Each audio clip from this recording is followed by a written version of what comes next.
Este, irmãos, é o nosso Natal. Ouvi este ano muita gente a reclamar do Natal. Reclamavam que este ano não havia tantas luzes como habitualmente. As casas não estão tão iluminadas. Algumas juntas de freguesia tiveram que cortar os gastos e não foi possível fazer iluminações de rua tão exuberantes como antigamente. Ouvi as pessoas reclamarem que as prendas este ano iam ser poucas. Ouvi as pessoas reclamarem que as ceias de Natal iam ser limitadas. Uma propaganda da televisão, e nós não conseguimos escapar de vê-las, começava de forma muito propícia. Dizia assim: o que é importante no Natal é... E eu fiquei logo na expectativa. Opa, alguém vai dizer aquilo que realmente é importante no Natal. E então a propaganda, como não podia deixar de ser propaganda, dava uma lista de compras e de coisas que eram importantes no Natal. E para nós, o que é realmente importante no Natal?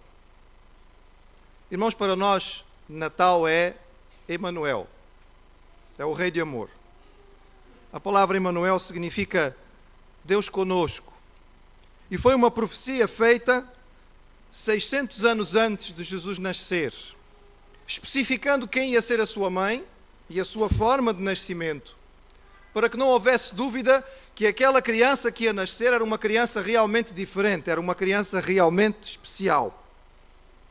Quando José achou a situação muito complicada, e nós temos que concordar com ele que era complicada, ele estava noivo de Maria, havia uma cerimónia muito séria que tinha sido feita, com a presença dos pais e dos amigos e de testemunhas, em que ele tinha-se comprometido com Maria e Maria tinha-se comprometido com ele, e eles não podiam estar juntos durante um período de aproximadamente um ano, enquanto ele cumpria as regras que eram próprias da cultura judaica e pagava aquilo que era o dote que tinha combinado com o pai de Maria.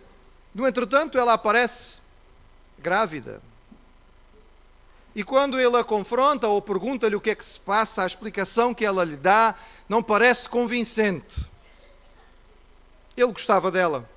O texto bíblico diz claramente que ele a amava e por isso ele não usou da sua prerrogativa da lei, que era acusá-la publicamente, para defender a sua honra de homem e dizer: eu não tive nada a ver com isto, não fui eu que falhei. Mas o anjo veio ter com ele à noite e no sonho lhe disse de forma muito clara que aquela não era uma criança qualquer, era o filho do Deus poderoso que ia nascer e devia ser chamado de Jesus e devia ser conhecido por Emanuel, Deus conosco. O milagre do Natal, meus irmãos, é exatamente este: o Deus supremo, o Criador de todas as coisas, aquelas que nós podemos ver e aquelas que nós não conseguimos ver, o nosso Criador, Ele decidiu-se fazer homem.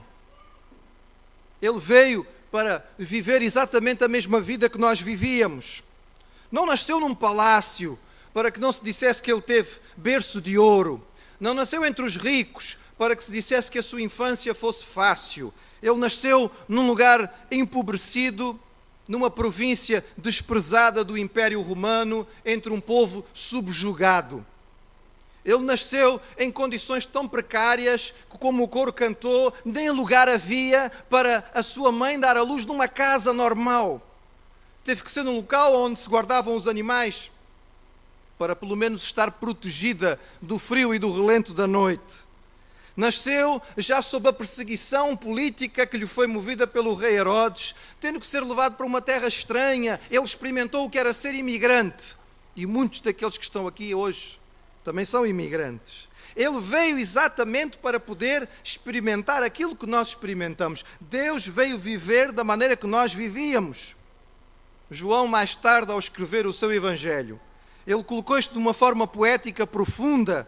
Ele disse: a palavra, o verbo de Deus se fez carne e habitou entre nós. E nós vimos a sua glória, como a glória do unigênito do Pai, cheio de graça e de verdade.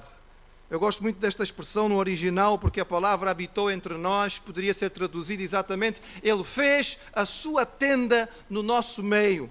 Era como se Jesus fosse ao seu quintal, ou se calhar você não tem quintal, mas talvez tenha uma varanda. Montasse ali na sua varandinha, não é?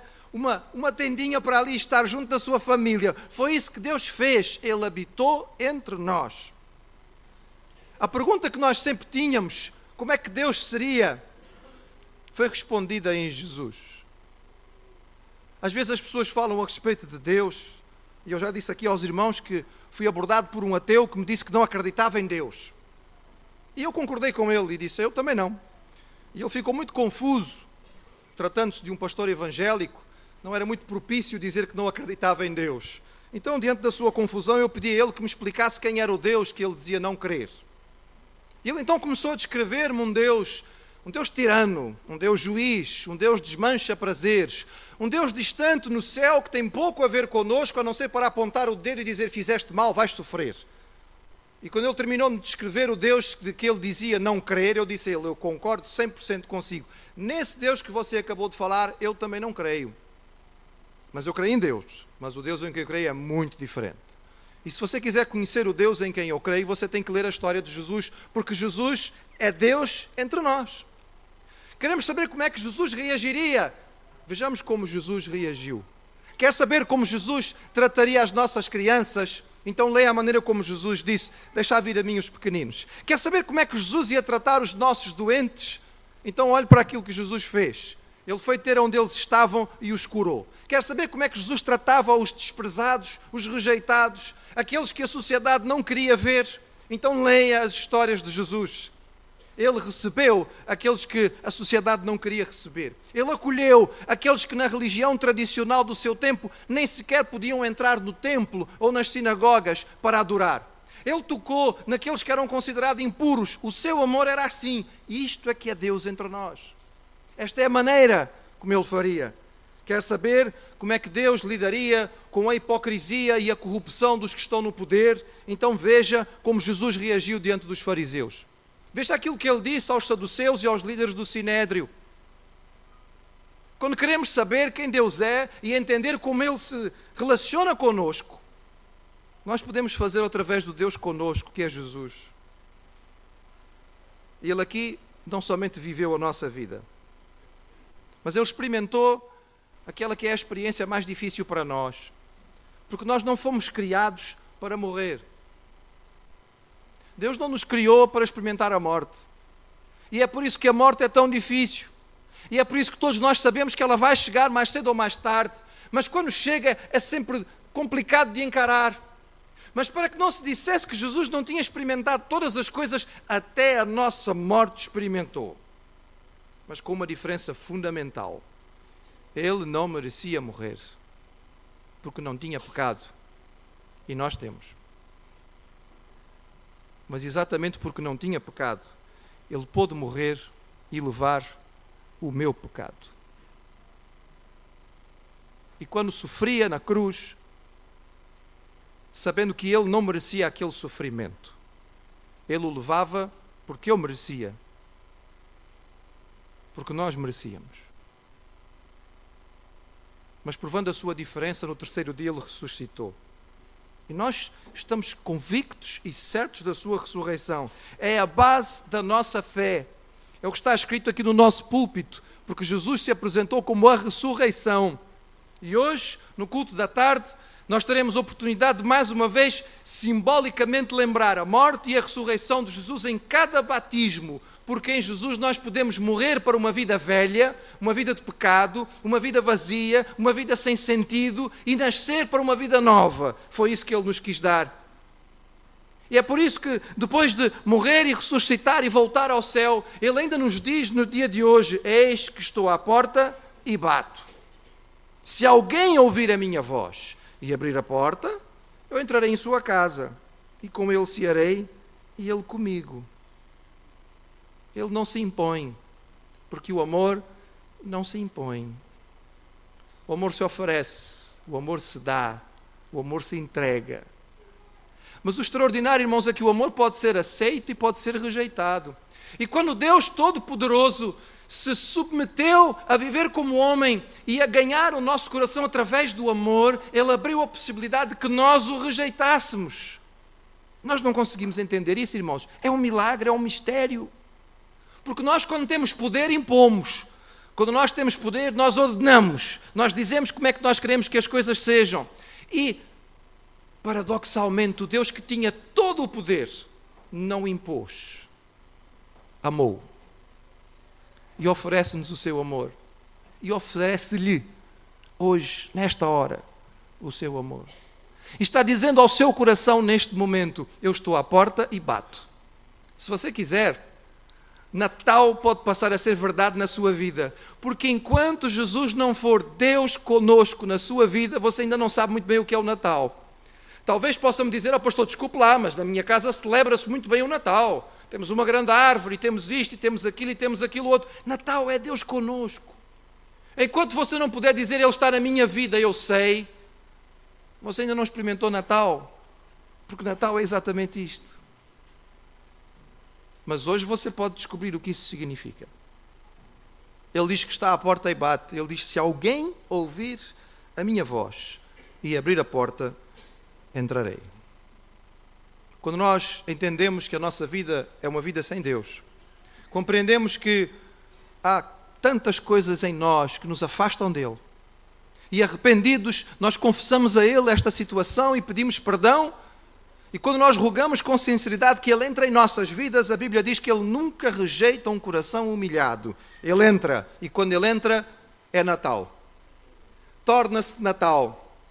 E aí o irmão vai poder, e a irmã vai poder cantar um corinho muito antigo, que cantava-se muito na minha casa. O meu pai gostava imenso de cantar este coro, e às vezes cantava-o em pleno verão, porque a gente só canta os coros de Natal no Natal, não é? Então, em pleno verão, às vezes o meu pai cantava: sempre é Natal para mim, sempre é Natal para mim, oh que alegria, que gozo sentir, sempre é Natal para mim.